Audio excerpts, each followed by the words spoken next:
Futebol Clube do Porto, prejudicado de forma escandalosa pela Liga, admite recorrer à Justiça. Já temos declarações do Farioli para o jogo de amanhã e há muito boas notícias. O novo reforço do Porto, o Caramó, já foi apresentado e ainda podem chegar mais novidades. Começando por esse jogo com o Arouca. A situação é lamentável, é até inacreditável. Já tínhamos falado aqui a semana passada, quando surgiu essa notícia, de que o Arouca queria adiar o jogo com o Porto, porque vai ter uma festa na cidade no domingo em que está marcado o jogo. Isso é inacreditável porque o calendário, quando sai em julho, o Arouca já sabia que ia ter essa festa, ninguém se manifestou, ninguém quis saber de nada.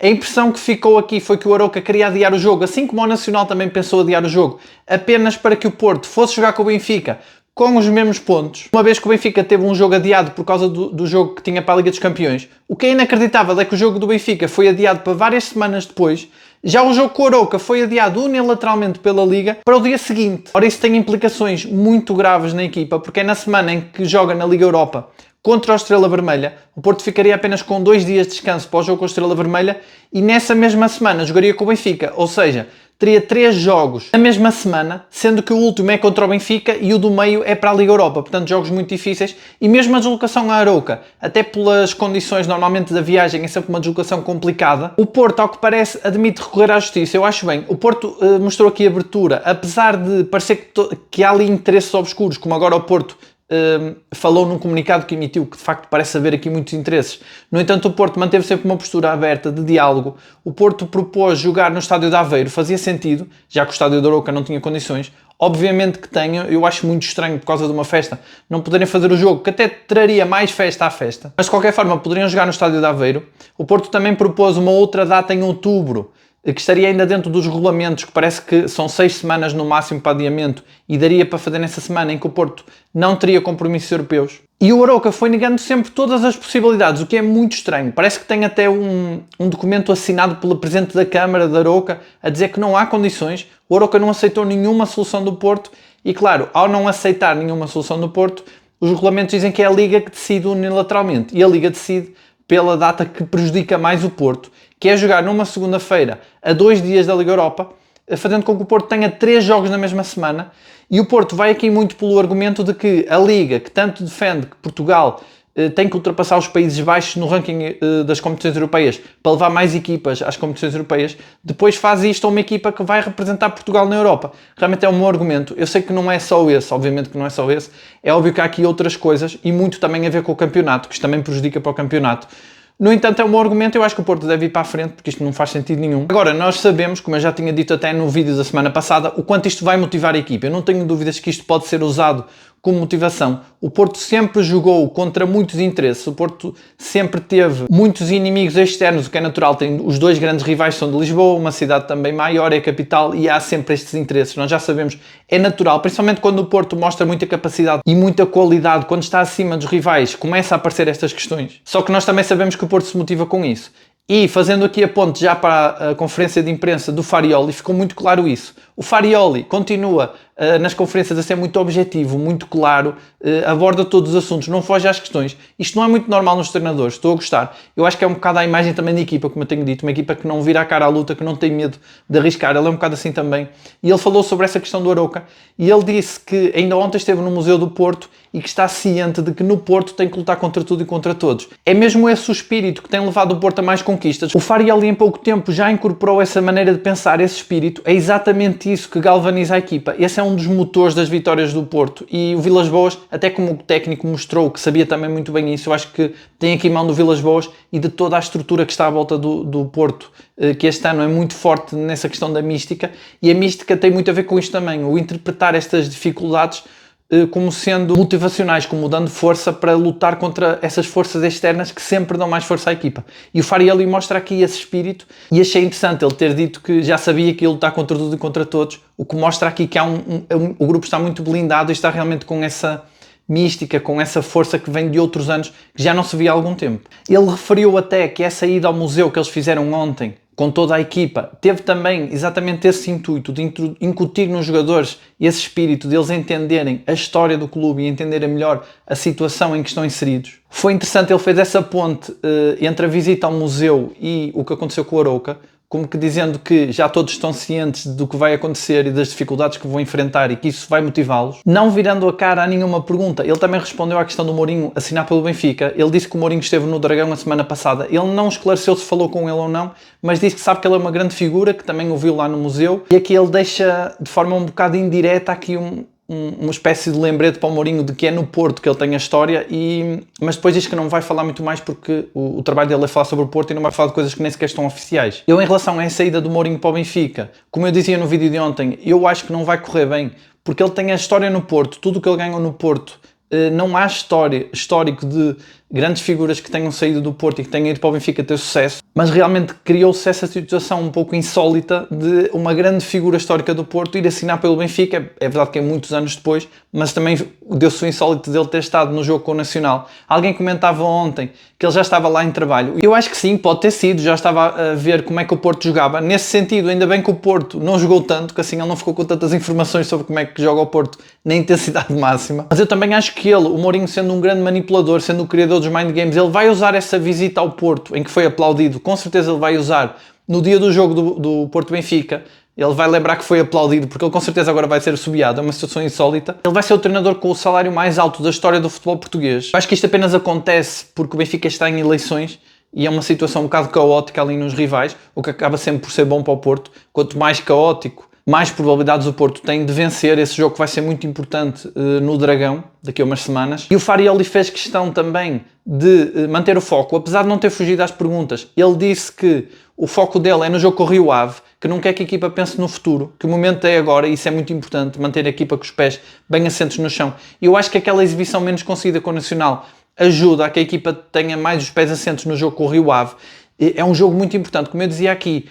O Porto perdeu pontos na última época com o Rio Ave. É mais um jogo que é importante ganhar para mostrar essa força e também para que o Farioli consiga ser esse treinador com 6 vitórias seguidas. Todos os treinadores que começaram com 6 vitórias seguidas foram campeões. Acaba por ser também um jogo de talismã por isso. E ele tem boas notícias. O Willian Gomes, ele confirmou na conferência, está apto, portanto vai ser opção para o jogo com o Rio Ave. O Martim também está apto, mas como esteve muito tempo parado, é pouco provável que jogue. Como não há mais nenhum lateral direito, eu acredito que ele possa entrar ali no fim. Um bocado a imagem do que aconteceu com o Samu no jogo com o Sporting. É possível que o Martim entre, até porque o Pablo Rosário não é muito confortável.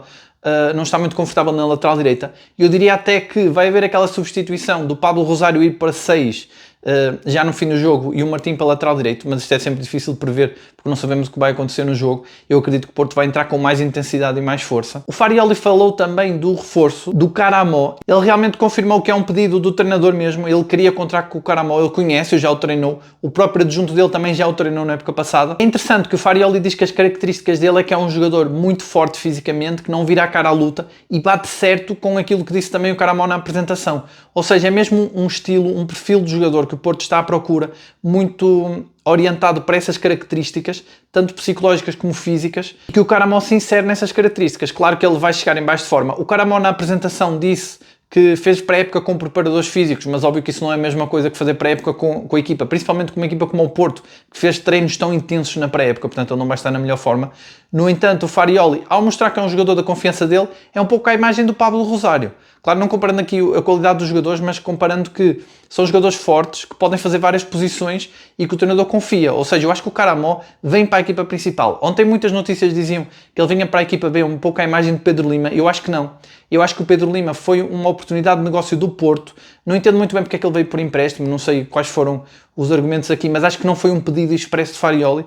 Já o Caramó é um pedido expresso e se nós virmos, ele vem para uma posição que só tinha Borja Sainz, agora tem 2 opções. E eu diria que começa-se a construir aqui uma equipa que, um pouco à imagem das equipas, por exemplo, do tempo do Mourinho, mesmo do Josualdo ou até do Vilas Boas, eram equipas que tinham certos 11 nas competições europeias e depois mudavam muito no campeonato. Eu acho que este Porto vai ser assim, porque se olharmos para o Caramó, ele só pode jogar nas competições internas, ele não pode jogar nas competições europeias. Então eu começo a imaginar um Porto com, por exemplo, Borja Sainz, PP, Igul ou De Jong na Liga Europa, que depois no campeonato seria um Porto com Caramó, Willian Gomes e Samu. Portanto, pode aqui rodar mais. Claro que isto não será fixo, mas eu acho que pode haver aqui jogadores que são mais para a Europa e jogadores que são mais para as competições internas, uma vez que o Porto se assume como candidato também à Liga Europa, e mesmo esta preocupação com o Arouca, com o adiamento do jogo, também tem a ver com essa preocupação de querer ganhar a Liga Europa. e é um jogador que traz profundidade. Se é como o Pablo Rosário, para jogar ali em várias posições do ataque, acaba por ser um jogador útil e eu acho que vai ficar na equipa principal. Aquilo que eu dizia ontem, o próprio Farioli também deu aqui a entender numa frase, ele diz que o Caramó nunca mostrou o seu potencial todo, ou seja, ele dá aqui a entender que quer puxar mais por ele. E o Caramó, nos seus tempos de juventude, quando ele assina pelo Inter, ele chegou a marcar tantos golos como o Mbappé. E houve ali uma comparação, claro que exagerada, mas ele depois no Inter acaba por ter uma fraca prestação e meio que cai ali um bocado a reputação dele. Mas o Farioli parece confiar nele, acreditar nele. E aquilo que eu dizia ontem, o Caramó é um Borja Sainz mais alto, mais forte fisicamente. Claro que o Borja Sainz é o segundo melhor jogador do Porto, talvez atualmente, a seguir ao Fraúl. Tem um craque que está a fazer grandes jogos, não comparando aqui a qualidade. Mas eu digo em termos de características, é o mesmo estilo de jogador, pé direito que joga do lado esquerdo. Também pode jogar avançado centro, que tem golo, que é muito lutador, que tem essa mentalidade de nunca virar a cara à luta. É muito parecido, só que mais alto, mais forte. Portanto, seria um Borja Sainz mais alto, talvez com menos qualidade. Pelo menos nunca mostrou tanta qualidade como o Borja Sainz, mas o Farioli aqui a mostrar que quer puxar por ele. Achei interessante também o Farioli, mais uma vez, a mostrar na conferência que ele estuda os adversários muito ao pormenor. Ele sabe tudo sobre o Rio Ave, sabe tudo sobre o estilo de jogo do treinador do Rio Ave. É impressionante. Ele mais uma vez mostra que vê os jogos todos para trás, sabe exatamente as jogadas que as equipas fazem. Ele voltou a dizer que é preciso ter muito cuidado com certas jogadas estudadas do Rio Ave. De facto, ele tem trabalhado muito essa questão de preparar bem os jogos. Ele falou também dos jovens, do Gabriel Braz e do Alarcón. Deu uma impressão que o Alarcón, ele disse que teve que mudar o seu estilo de vida, dormir mais cedo, ali uma série de questões que ele tocou ali, que me deu a entender que ele não gostou muito do Alarcón, talvez pela entrega dele ou pela forma física, porque ele é muito exigente. E talvez agora com a chegada do reforço, acho que o Alarcón não vai ter muitas hipóteses na equipa principal. Já o Gabriel Braz teve uma abordagem diferente. Ele diz que o Gabriel Braz é um jovem que aprende muito rápido, que falou dele ao treinador de sub-21 da Seleção de Portugal. Ou seja, ele parece estar mais interessado em colocar o Gabriel Braz ali como quarta opção a central. Agora, muitas notícias, até pelo que o treinador disse, muitas notícias dizem que o Porto não vai contratar um central no mercado livre. Eu acho que ainda pode, no mercado de jogadores livres, porque se formos a ver, o Porto este ano tem contratado jogadores muito no sigilo. Mesmo este reforço que chega ontem, ele chega muito de surpresa, quase que só na hora em que ele chega ao Porto é que se sabe que ele chegou. Então o Porto pode perfeitamente estar a negociar um defesa central e nós não sabemos. Muita gente tem comentado aqui, podem deixar nos comentários mais nomes. Quando foi o Caramó, houve gente que acertou e agora temos aqui muita gente que fala dos defesas centrais. De facto, há bons nomes aqui nos comentários dos vídeos. É capaz do Porto contratar algum dos que têm sido citados, portanto ainda é possível. Mas o treinador aqui ia mostrar confiança no Gabriel Braz, talvez até para tirar pressão à direção, porque ele deve ter ficado satisfeito porque a direção contratou um extremo e ele tinha feito esse pedido expresso no jogo com o Nacional a dizer que queria contratar alguém no mercado de jogadores livres. O Porto estava um pouco reticente, não queria muito, preferia contratar em janeiro. E agora o treinador também quis tirar um bocado a pressão, um pouco em forma de agradecimento, já que o Porto contratou mesmo. Mas ainda é possível que o Porto vá buscar um central, porque é a posição que o treinador mais valoriza ter profundidade e neste momento não a tem. Claro que tem o Gabriel Braz, mas ele não é treinador de apostar em jogadores jovens, é o que me parece. Ele gosta mais de jogadores já feitos, jogadores mais experientes, que ele confie, que venham de fora com mais conhecimento da parte dele. O Farioli na conferência também falou sobre o André Castro, que estava na equipa B e agora veio para a equipa principal, e ele disse que gosta muito da energia do André Castro e da maneira como ele passa essa mística para os jogadores. O Porto está com muito cuidado nisso, está a tentar passar muito essa mentalidade de ganhador, essa mentalidade de jogador a Porto. E realmente o André Castro, como eu dizia no vídeo de ontem, ele pode não ter sido um médio titular que brilhou muito no Porto, mas todos reconhecem que ele tinha essa atitude. E agora como treinador ele está a passar isso para a equipa, juntamente com o Lúcio Gonzalez, o Farioli a levar isto muito a sério, toda a estrutura a levar muito a sério. E foi nesse contexto também que eles foram visitar o Museu do Porto. Toda a equipa esteve lá, o Porto convidou várias figuras, o Paulinho Santos, Rui Barros, entre outros, para falar ao plantel, para mostrar o que era jogar a Porto.